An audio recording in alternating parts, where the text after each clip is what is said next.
Welcome to linear algebra, math 3110. That's me. And you can feel free to use that part of my name. My office is in Long Hall, 205. My office hours this semester are 7 to 8 a.m. on Monday, Wednesday, Friday. On Monday, Friday, 10 a.m. to 2 p.m. and Wednesday, 10 a.m. to 1 p.m. Say what you will about me, but I'm pretty generous with my time. So if you're having trouble in the course or anything, just, come give me a holler, let me know. I'll be happy to help you out. So I'm going to say a couple things about the syllabus. I guess you all can access it on Canvas, right? And you've also seen there's a first quiz, right? I'm going to say something about the quizzes in a moment.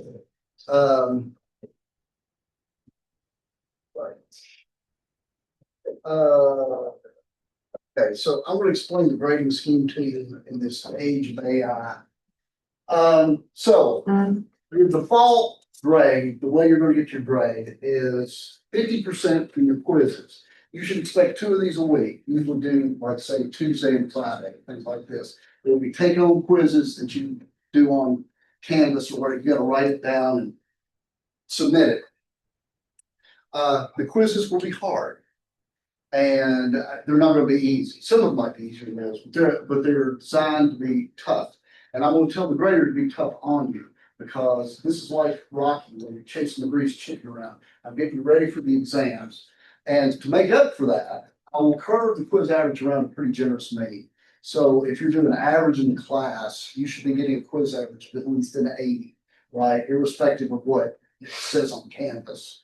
By the way, don't trust the Canvas numbers. I update from time to time. And at any point in the course, I'll tell you this is what your grade is right now and what it means.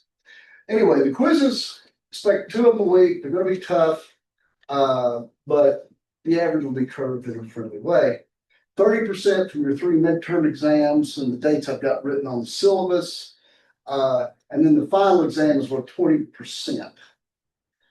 Your grade will be the maximum of the 2. Graded this way or graded all on the exams at the same ratio, right? Do not think this is a good idea. This is a terrible idea to put it all on the exams. And in fact, you're only eligible for this scoring if you have a non-zero score on 85% of the quizzes. You have to take the quizzes to be eligible for this. Do not put it all on the exams. The reason that option is there is because of AI stuff. So obviously I'm giving you quizzes to take home and I can't police every one of you, et cetera, et cetera. Do not go down the dark side of AI or I will make like Yoda on the back, right? Don't do it. Here is when the grader grades the homework. If it looks like you've used AI, so you should explain yourself along the way. And yes, I realize that AI will do some of that too. If the grader suspects you of using AI on 1 or more problems, any problem, you get a 0 on that problem. You still might get a non-zero score on the quiz, but you'll get a 0 on that problem and it goes into your quiz average. But every time you get a quiz, it's got a 0 on any problem, that moves part of this percentage onto the exams. Right. So, for example, if half the quiz is you get a 0 on some problem, now your quiz average, which by the way was covered around the 80, now instead of being worth 50%, it's only worth 25, and the other 25 is farmed off into this at this ratio. Right. So you get a 0 on it. If you get a 0 on a problem on every quiz, then it's the 60-40, and you don't want that. So now I realize that mistakes can be made. So if you get a 0 on the problem, from the time you get a 0, you've got 1 week to come to me to appeal, right? And I'll look it over.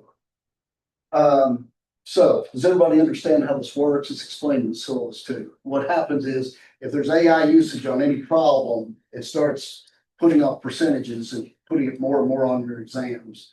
Because if you're not proving it to me on the quizzes, you gotta prove it to me on the exams. Everybody understand that, how that's working, okay?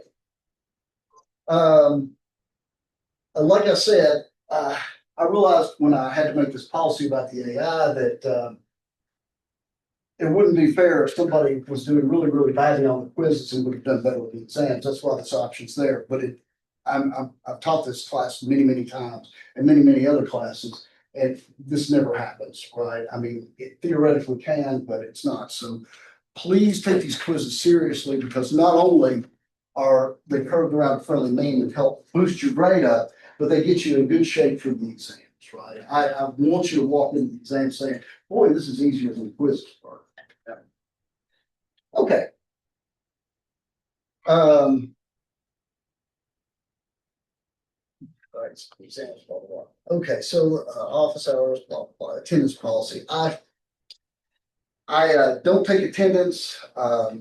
You all are adults, and you can do whatever you want. I do record.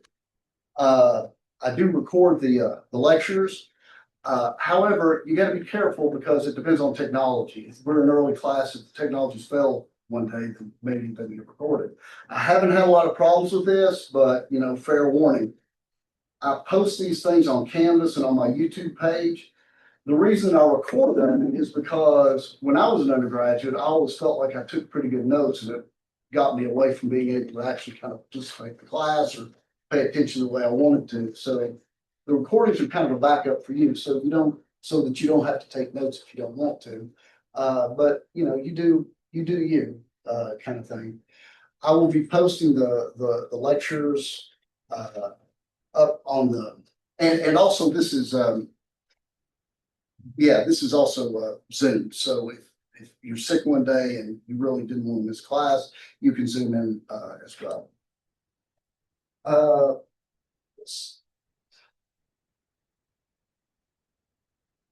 Yes, book. There is, so the structure of this is, again, the quizzes, the midterms, the final. You're going to be quizzed twice a week to see if you're catching up, how you're doing on the material and whatnot.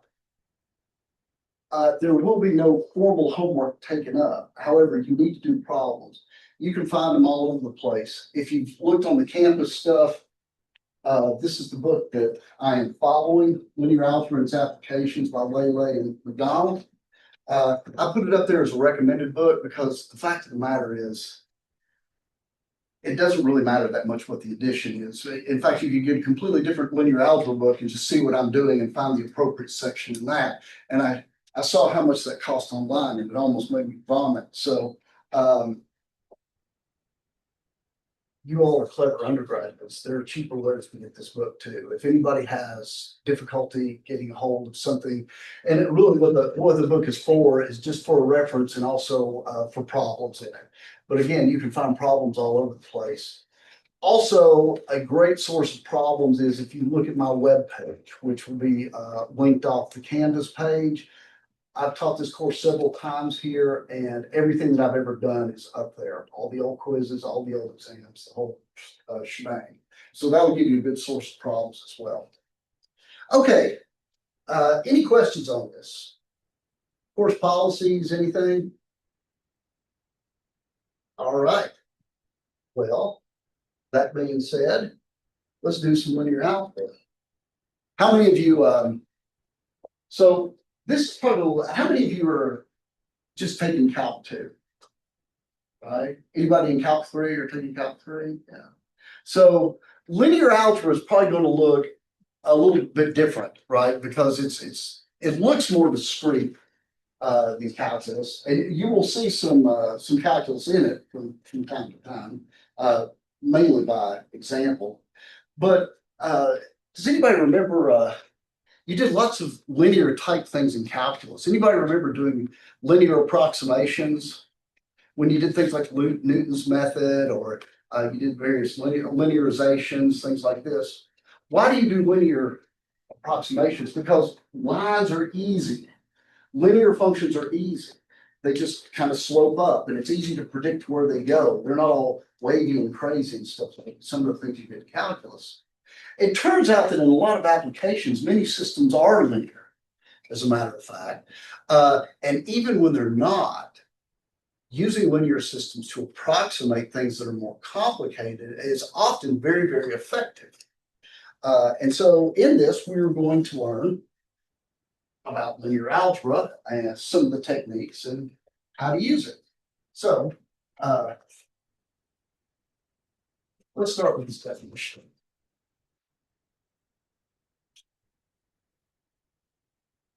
When I think of a linear equation, I think back to learning this in high school. Y equals mx plus b, right? Learning how to graph a line. So this is a line to the point, whatever it is. You know, b with slope. Everybody agree with that? This is a linear equation because it's very easy to predict.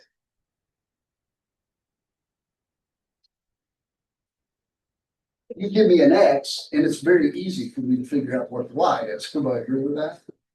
And vice versa. If you give me the y, I could easily figure out what the x is, right? Gotta love these. More generally, a linear equation looks like this. This one just has two variables. And usually back in the day, you'd say, well, this is dependent, this is independent, and this is dependent. So you plug into the x, you get the y, or you could reverse the roles. A linear equation is an equation of the form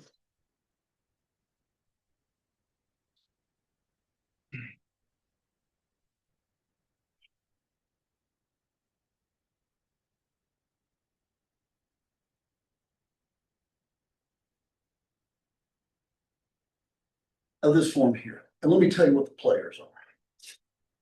A1, A2, AN are the coefficients.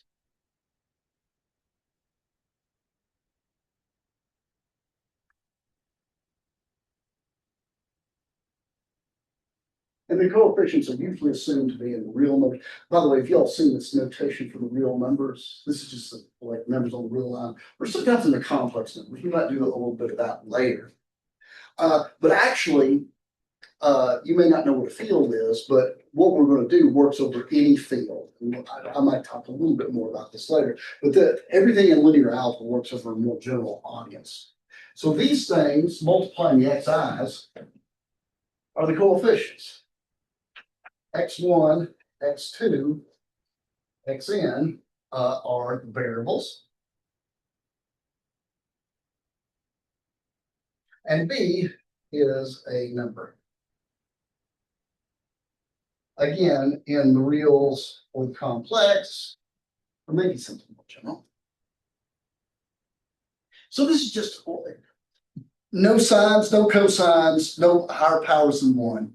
This is a linear equation. And they behave very well.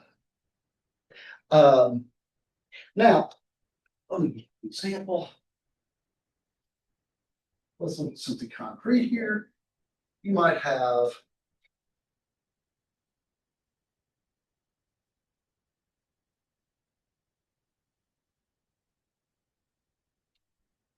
there's a linear equation.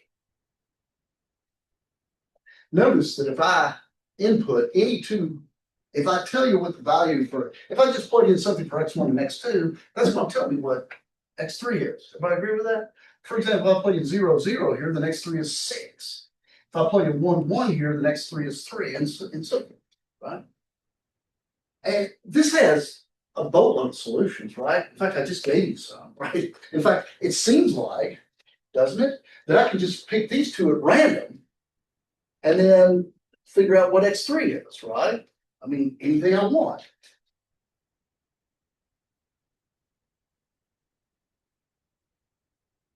So if I do this, that's going to be 17, so x3 is going to be negative 11. How many solutions does this linear equation have?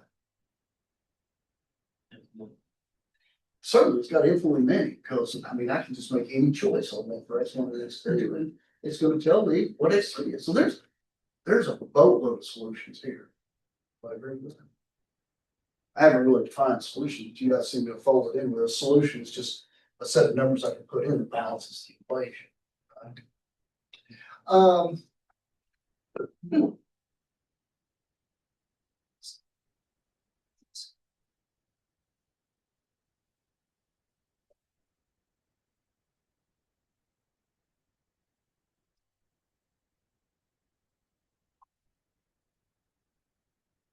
There's two linear equations, x plus y is 2.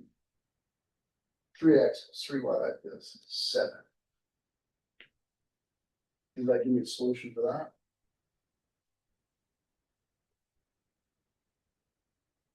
You were right not to answer. There aren't any. Anybody see why? Yeah. Because if you multiply the top one by 3, then it's the same thing equals 6, and the bottom one equals 7, so it's Yeah. possible. So his point is this. Let's multiply that by 3 and see what happens.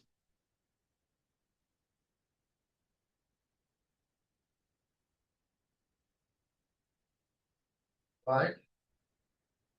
These two quantities are the same thing. Fred equals Ethel, Fred equals Cecil, but Ethel and Cecil are different, right? This has no solutions. Everybody agree with that? Huh. This one had a lot, infinitely many. This system, that is this set of two equations, doesn't seem to have any. So here is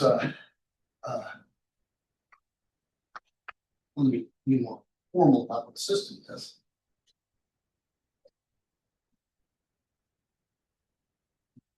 A system of linear equations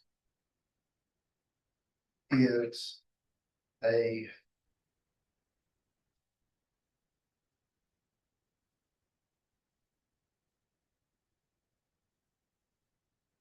it's just a finite set of linear equations, right? Maybe just one. So in particular, this right here, a single linear equation, that's a system. It's a system that only has one equation in it, but it can be more involved, like this.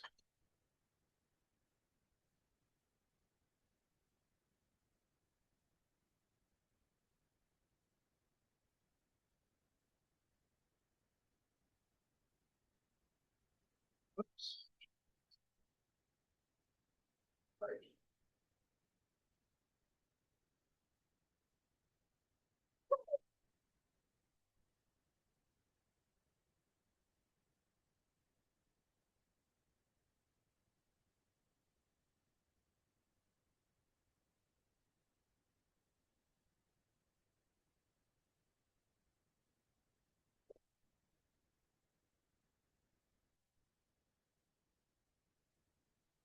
Here, I would be more descriptive about this equation here by saying this is a system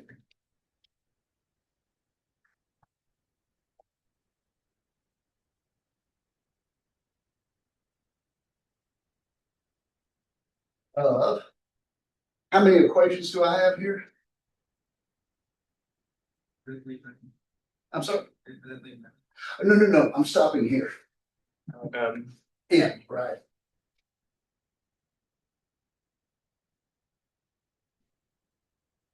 And how many variables do I have? Looks like I've got n variables. So this is a set. This is a system of m equations in n unknowns, right? So, for example, this is a system of one equation and three unknowns, and this one right here that we just did was a system of two equations and two unknowns.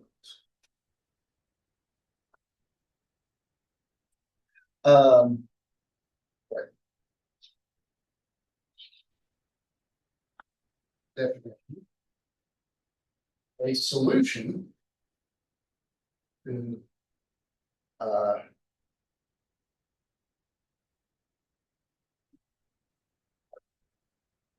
so I'm going to write this definition in terms of this system right here.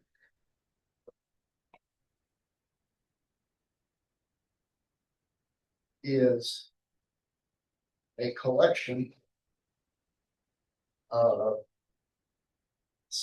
n numbers in the real, we'll say real numbers, S1, S2 up to Sn, that balances all m equations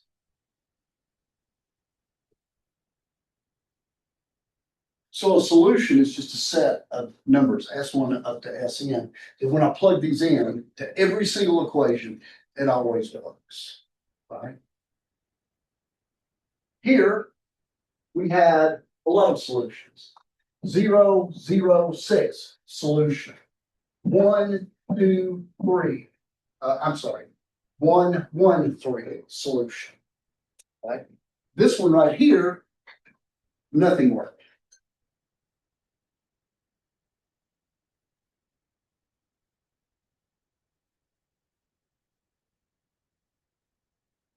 Everybody okay with that so far? Okay. The solution set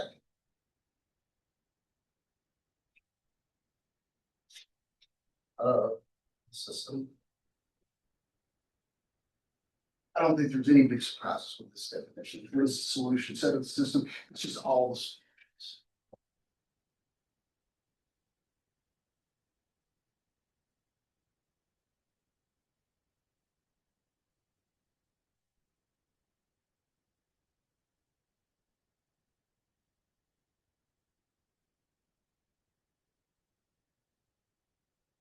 And I'm going to give you one definition. Two systems of equations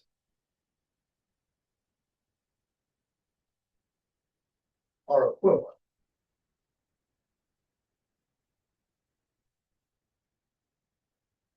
Yeah, they have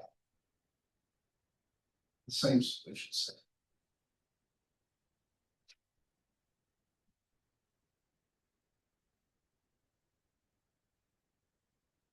Okay, so if I had two systems of equations, this one and this one, if they have exactly the same solution sets, then I say that they are equivalent systems. Okay. Any questions? Okay, so here is a fact that I find, at least on the surface, a little bit surprising when you first think about it. So let me ask you this first. Can anybody think of a system of linear equations, something like one of these ones we've done, that has two solutions and only two solutions? So it's got solution A, so it's got one solution, another solution, but no more. Hurry up. Anybody give me an example? Just write on a paper, put on my desk up there, walk out of class and leave your name. And you can go down to TD's and party for the rest of the semester. I'll give you a name of class. I hedge my bets well. It can't be done. This is actually, I think, a rather surprising thing.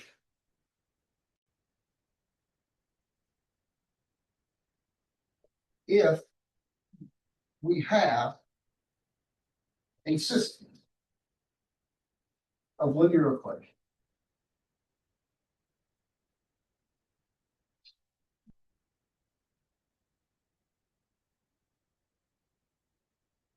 precisely one of the following.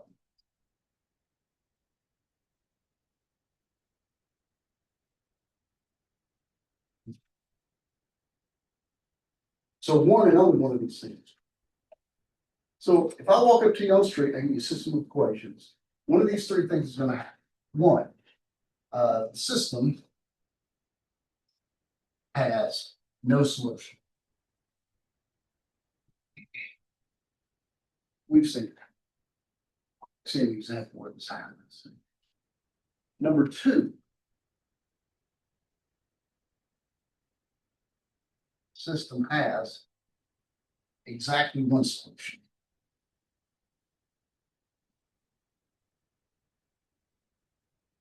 So there's one solution to the system, and that's it. Three, the system has infinitely many solutions.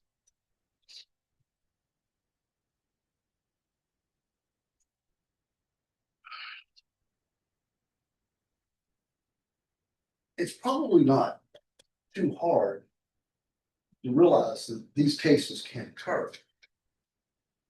Let me give you a couple examples here.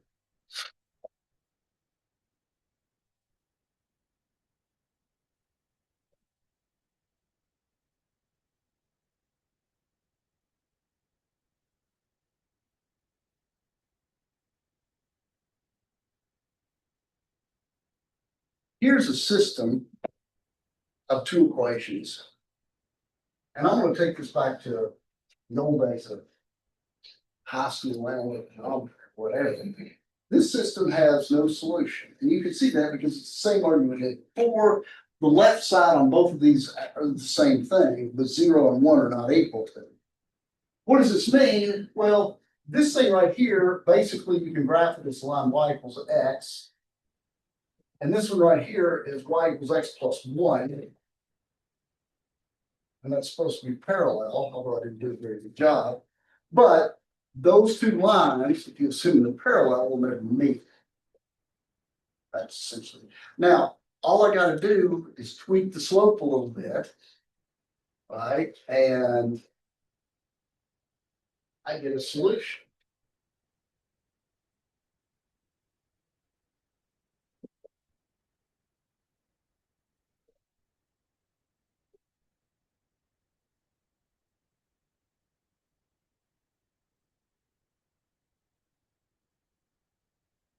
If you look at this first, this is y equals x again. And this is y equals 1 minus x.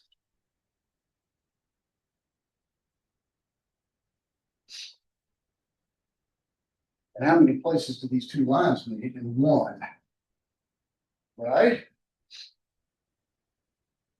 It's not too difficult to wrap your head around the fact that one of these two possibilities could occur, because there's the picture here. And you could actually do this out by hand and show no solution and exactly one solution at 1/2, right?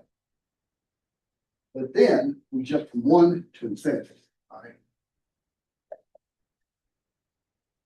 Now, of course, it's easy to see that if a line, so if I had two lines and they intersect in more than one point, they have to intersect in infinitely many. Everybody agree with that? But linear equations are more complicated than that. So for example,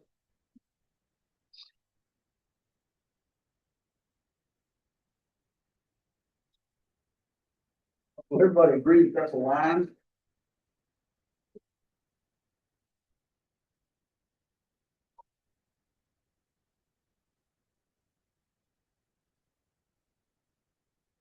Anybody want to guess what this is? What that looks like? It's a plane. It is a plane. So if you've seen calculus 5, if you haven't, that's okay too. Just think about it. This is really fast and loose, but just think about taking the line ax plus b y equals c and stretching it out into a third dimension. And what are you going to get? You're going to get a plane, right? What happens when two planes intersect? Well, that's right. If two planes they either miss each other. If they intersect, it has to be a line. And how many points are on a line? Infinitely many. So this is starting to a little bit make a little bit more sense. But still, it's not completely clear, right? And of course, if I have more variables than that, then all of a sudden we're talking about 4 and 5 dimensional space. And I don't know what kind of illegal substances I'll have to take to wrap my head around that, but it's just not going to happen. So anyway, this is a very fascinating theorem to me. No solutions, one solution, or there have to be infinitely many. And what we're going to do in this class, one of the many things we're going to do is we're going to find out how to tell if a system has a solution, and if it has one solution, find it. And if it's got more than one, to actually write down what they look like. You can actually parameterize and write down what the form of these solutions take. Okay, Any questions? Questions? Okay, so let's start getting our hands dirty a little bit. I want to start doing this. This is going to be kind of a motivator to what I want to do next. I mean, this is maintenance.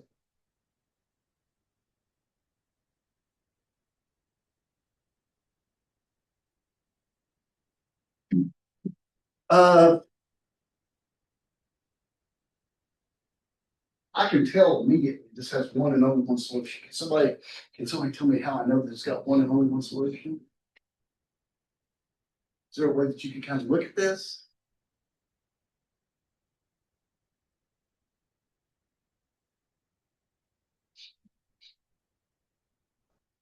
Probably a little hard to see what the solutions are, but it has to have one, only one. What's the slope of this line?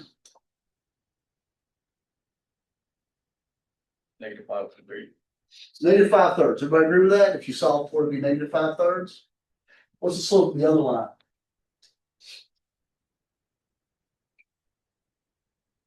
Second. -3/2. -3/2. Are those two parallel? No, because to be parallel, they have to say, so what you have here is two lines that don't have the same slope. You've got to have a solution, and only one. Everybody agree with that? How are we gonna tackle this? How are we gonna figure out, I want to know what it is.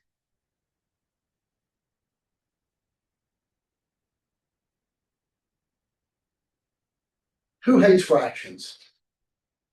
Everybody hates fractions, right? Can anybody see something that might be a little fractionless to help me get rid of some of the stuff?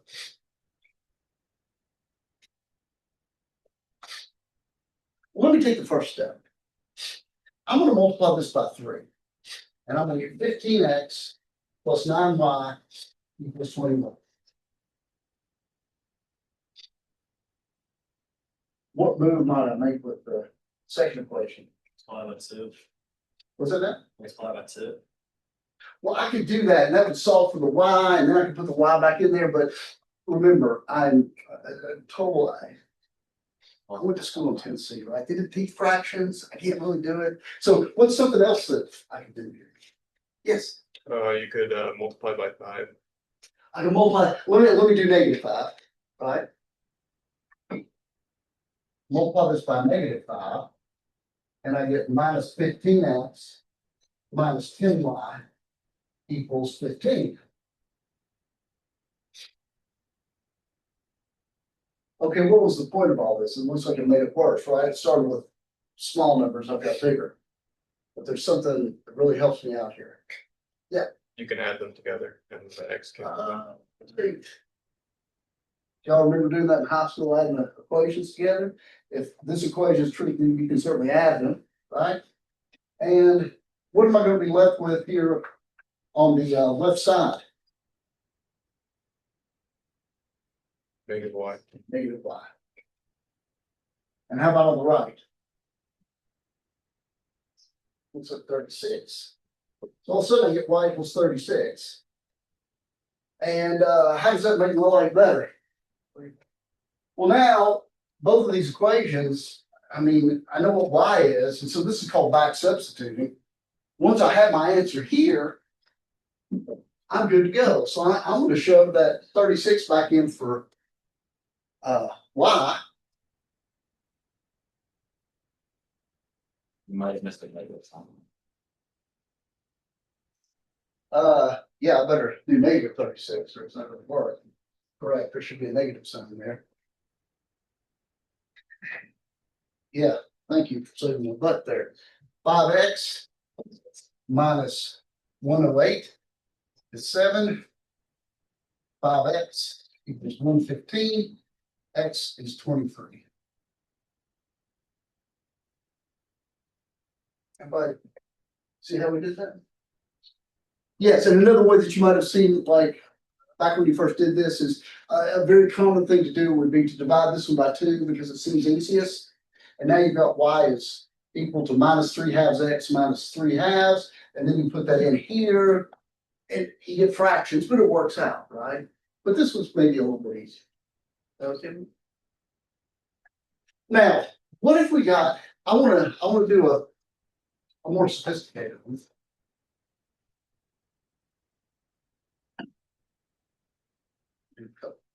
So here, how about this one?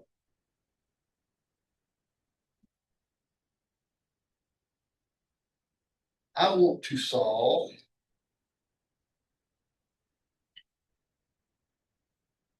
All right. X plus Y. 4Z is 1. X plus 2Y is 3. And 2X plus 2Y plus 3Z is also 3. I want to solve this if it's solvable, right?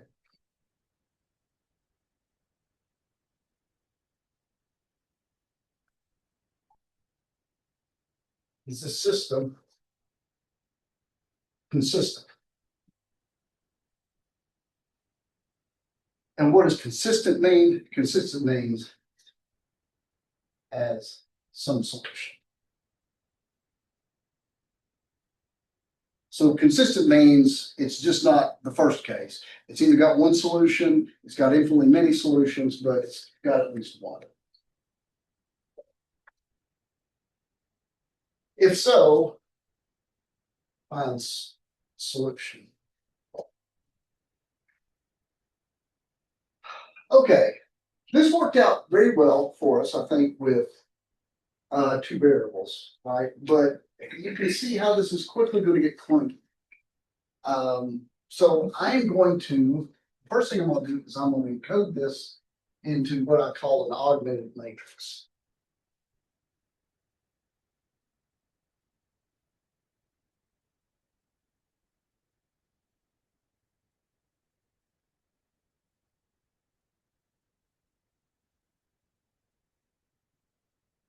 And the augmented is because of the dashed line I'm going to put in here. So I'm going to read across the top the coefficients. 2x plus 1y plus 4z equals 1. Over here is the reason it's called augmented, because I'm putting solutions. Later when we get to the special kind of where all the numbers on the right are 0, will unaugment the matrix in a certain sense. 2x plus y plus 4z is 1. X plus 2y plus 0z is 3.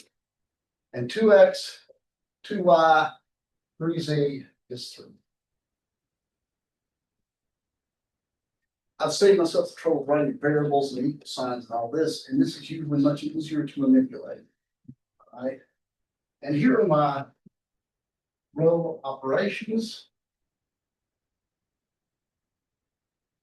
Let's think back to the way we manipulated the previous example that we did. What did we do? The first thing we did is we multiplied one of the equations by 3 and one of them by -5, right? So what you could do is, well, before that, I can swap any two rows. These rows represent the equations, and it doesn't matter whether I put this equation first or last or in the middle, doesn't matter. So I can willy-nilly swap any two rows of my operations here. 2, I can multiply any row by a non-zero element. Non-zero is important here. That's back when we multiplied one of the equations by 5 and one by -3, or whichever it was. And 3, I can replace any row by, well,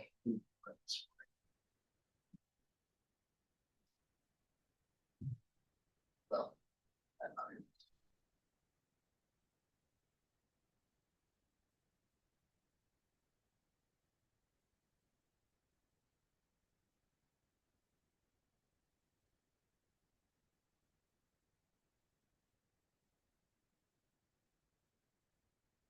So another way to look at this last one is I can multiply any row by a number and add it to another row to replace it.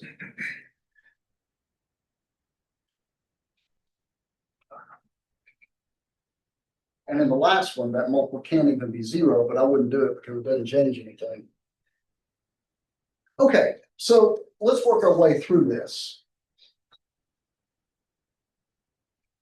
I like this one, so I'm gonna take kind of a baby step here.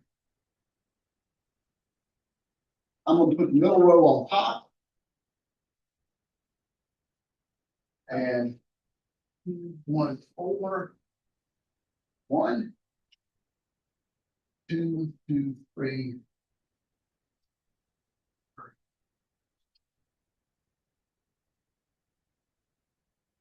Now, I'm gonna do something that kind of will make my life easier because what I want to do is get rid of the variables. And this is a quick way to do it.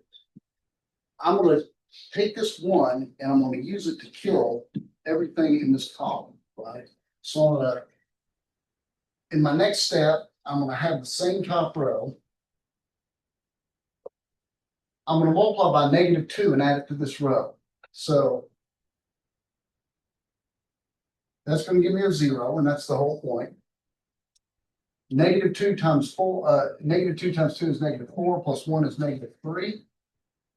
-2 times 0 is 0, and that leaves me with 4. And -2 times 3 is -6, plus 1 is -5. And I'm gonna do the same thing here. Take this out. 1 times -2 is 0. It's going to be -4 plus 2 is -2. That's going to be 0 times -2, 3. That's going to be -6 plus 3 is -3. Okay with it?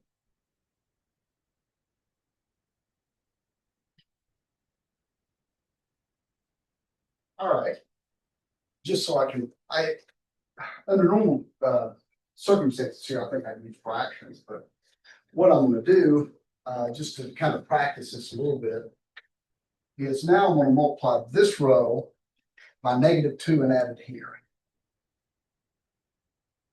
Anybody tell me what's the point of that? What's multiplying this by -2 and adding it here going to do to the century? Turn it into 1. It'll turn into a 1. This is a step that we don't really need to make. You can short it out here, but I think it's good practice. So my bottom row is going to be the same. Multiply by -2, that's going to be 0. Multiply by -2 here, and I get now it's a 1. Multiply by -2, and I'm going to use -2. Multiply by -2, that's going to be 6 minus 5 is 1. And now I'm going to use this to take this out.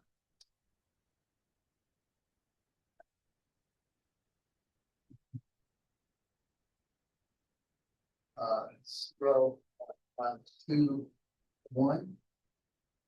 Now I'm going to multiply this by 2 and add it down here to kill that. Multiply that by 2 and I'll get -4, so it's -1. Multiply that by 2, that's going to be negative. Okay. Everybody okay so far? And this is where I'm going to do what I call back substitution. I'm going to rewrite these equations out here. Let's what else this one? This last equation is -z equals -1. This equation is y minus 2z equals 1. And the first equation is x plus 2y equals 3. And now piece by piece I can recover. So what's z? Z is 1. And if z is 1, what is y?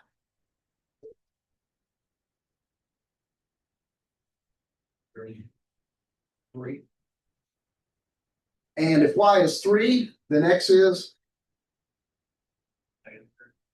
-3. The bigger your system, the more efficient this is. We reduced it down to a matrix that is We call this kind of matrix upper triangular. Right, or this part of the matrix is upper triangular, and it allows us for easy back substitution. Any questions?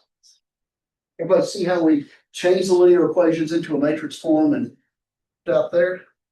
We're going to be doing a lot of this, and a lot of it, what happens in this class will depend on your skills here. Let's look at this one. Base.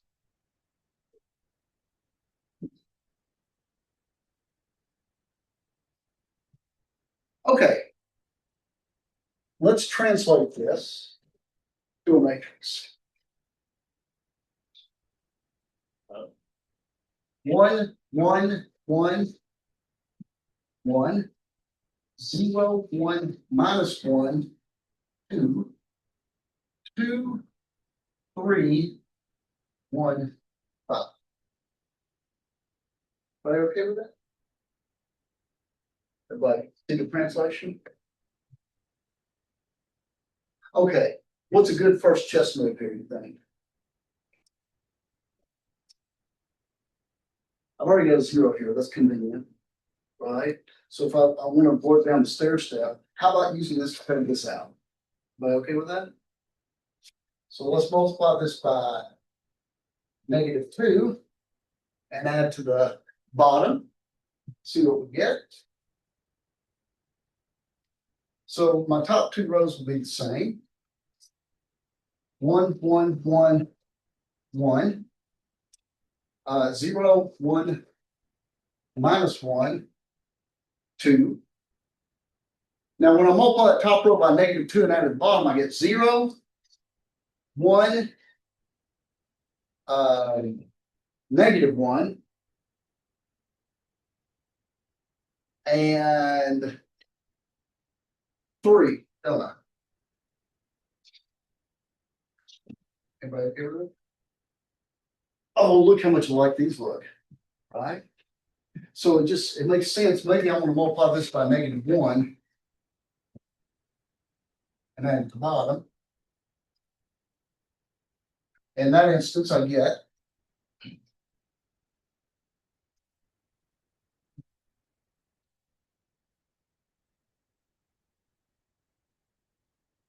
okay, -1, let's see, this is 0, 0, convenient, 1.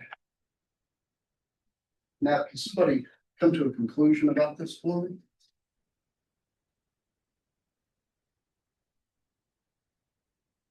Yes, There are no solutions. correct. How? How do you know that? Because at the top it says 1 equals 1, 1, 1, at the bottom it's 1 equals 0, 0, 0. What does this equation mean? It means 0x plus 0y plus 0z, which is 0 equals 1. So, no solution. Everybody, okay? So that's what will actually happen when you have an inconsistent equation, is you will get a contradictory thing like this. Can we still tell just plainly by the equation being the same there and having a different result? You absolutely can. Absolutely. Yeah. Other questions? Okay. Well, y'all have a good day, and I will see you on Friday. Yeah,